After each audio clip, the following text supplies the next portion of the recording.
Con sus espinas como armadura y una curiosidad insaciable, los erizos son pequeñas fortalezas vivientes que recorren el mundo nocturno.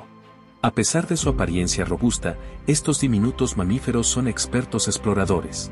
Usan su afilado sentido del olfato para rastrear alimento, desde insectos hasta frutas maduras.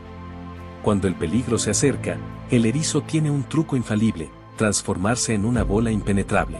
Sus espinas, que no son venenosas pero sí afiladas, son su mejor defensa.